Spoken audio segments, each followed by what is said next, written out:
Hi அஸ்ஸலாமு அலைக்கும். எல்லோரும் எப்படி இருக்கீங்க? வெல்கம் பேக் டு சுஜா சமையல். இன்றைக்கி ரெசிபி என்ன பார்க்க போகிறோன்னா எம்டி பிரியாணி குஸ்கா தாங்க. வீட்டில் இருக்கிற பொருளை வச்சு காய்கறி இல்லாத டைமிங்கில் இந்த மாதிரி ஒரு டைம் நீங்கள் செஞ்சு பாருங்கள், ஸ்கிப் பண்ணாமல் பாருங்கள். நம்ம தினமும் சமைக்கிற சாப்பாட்டு அரிசியை வச்சு தான் நம்ம பண்ண போகிறோம்.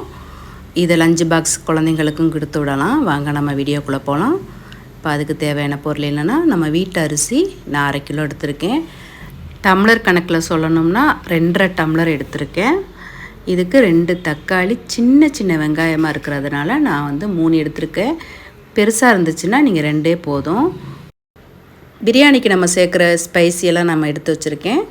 இப்போ அடுப்பை பற்றி குக்கரில் 2 டேபிள் ஸ்பூன் எண்ணெய் சேர்த்துக்குங்க. நீங்கள் எந்த எண்ணெய் சேர்க்கணும், நீங்கள் சமையல் எண்ணெய் எந்த எண்ணெய் வேணாலும் சேர்த்துக்குங்க. நான் கடலை எண்ணெயை சேர்த்துருக்கேன் 2 டேபிள் ஸ்பூன். எண்ணெய் காஞ்ச பிறகு அதுக்கு தேவையான பிரியாணி இலை, பிரிஞ்சி இலை, 1 அன்னாச்சி பூ, 2 ஏலக்காய், கிராம்பு ஒரு 4-5, பட்டை ஒரு 2-3 துண்டு, கல்பாசி கொஞ்சம் சேர்த்துக்குங்க. அவ்வளோதான். இப்போ நம்ம வெங்காயத்தை சேர்த்துக்கலாம். வெங்காயம் கொஞ்சம் பொன்னிறமாக செவந்து வரட்டும்.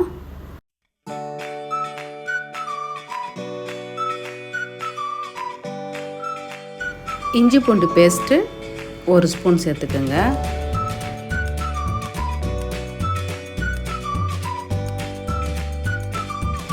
இப்போ மிளகாத்தூள் சேர்த்துக்கலாம். நான் அரை ஸ்பூனாக சேர்க்குறனால உங்களுக்கு 2ன்னு தெரியுது. இது 1 ஸ்பூன் தான், 1 ஸ்பூன் போதும் குழந்தைங்கள்லாம் சாப்பிட்றதுனால. இதை நீங்கள் ஸ்கூலுக்கு லஞ்சு பாக்ஸாகவும் கொடுத்து விடலாம். ஸோ அதனால் உரப்பு கம்மியாகவே போடலாம். இப்போ மஞ்சள் பொடி 1/4 டீஸ்பூன், தனியா பொடி 1/4 டீஸ்பூன், ஜீரகப்பொடி 1/4 டீஸ்பூன். இப்போ கொஞ்சம் தேவையான அளவு உப்பு சேர்த்துக்கலாம். இப்போ நம்ம தக்காளியை சேர்த்துக்கலாம். அது கூட 2 பச்சை மிளகாய் சேர்த்துக்குங்க.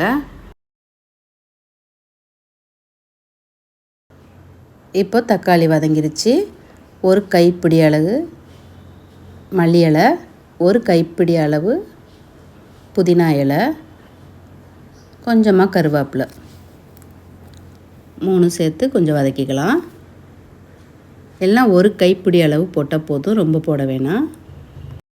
இப்போ இது வதங்கின பிறகு நம்ம தேங்காய் பால் சேர்த்துக்கலாம். தேங்காய் பால் நான் பாதி மூடி தேங்காவை ஃபஸ்ட்டு பால் செகண்ட் பால்னு தனித்தனியாக எடுத்துருக்கேன்.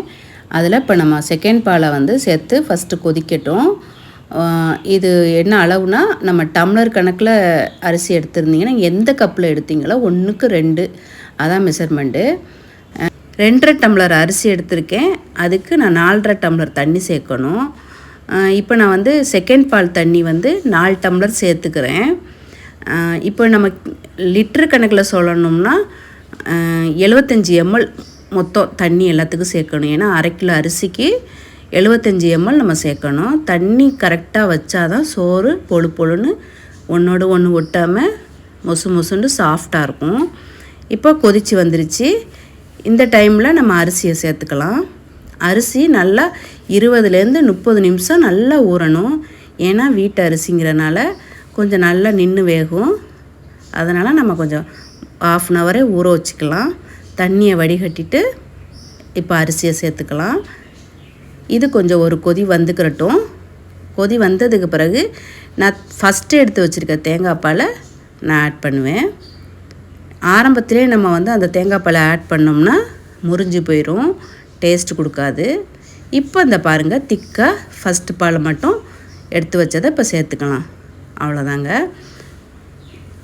இப்போ நம்ம நல்லா ஒரு கிளறி விட்டு கிண்டி விட்டு மூடி போட்டுற வேண்டியதான்.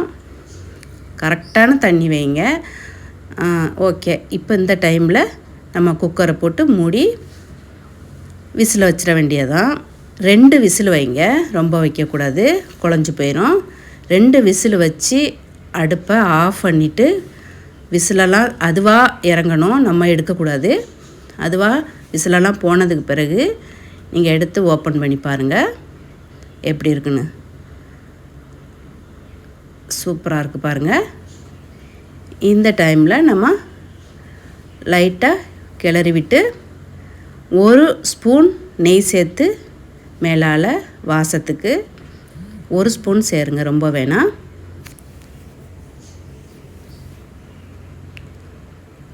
கொஞ்சமாக மல்லி இலையும் தூவி ஒரு கிண்டி ஒன்று கிண்டுங்க. அவ்வளோதான். இப்போ பாருங்கள், சூப்பரான நமக்கு குஸ்கா எம்டி பிரியாணி ரெடி ஆயிடுச்சு. இது லஞ்ச் பாக்ஸுக்கு குழந்தைங்கள்லேருந்து பெரியவங்க வரைக்கும் விரும்பி சாப்பிடுவாங்க. இந்த பாருங்கள், இந்த மாதிரி கீழே அடி பிடிக்காமல் ஒன்றோட ஒன்று ஒட்டாமல் நம்ம கரெக்டான தண்ணி மெஷர்மெண்ட் வச்சா தான் இந்த மாதிரி நமக்கு கிடைக்கும். நீங்கள் லேட்டாக சாப்பிட்டாலுமே இந்த சாஃப்ட்னஸ்ஸு இன்னுமே இருக்கும், சூடாக சாப்பிட்டாலுமே சாஃப்டாக இருக்கும். ஓகே, இந்த வீடியோ உங்களுக்கு பிடிச்சிருந்தா லைக் பண்ணுங்கள், அப்படியே சப்ஸ்கிரைப் பண்ணுங்கள், உங்கள் சொந்தக்காரவங்க ஃப்ரெண்ட்ஸுக்கு ஷேர் பண்ணுங்கள். கண்டிப்பாக இதை செஞ்சு பார்த்துட்டு கமெண்ட் பண்ணுங்கள். பக்கத்தில் இருக்கிற ஹைப் பட்டனில் ஹைப் பண்ணுங்கள். நெக்ஸ்ட் வீடியோ இது போல் நல்ல ஒரு டேஸ்டான ஒரு ரெசிபியோடு நான் உங்களை வந்து மீட் பண்ணுறேன். தேங்க்யூ ஃபார் வாட்சிங். பாய். அஸ்ஸலாமு அலைக்கும்.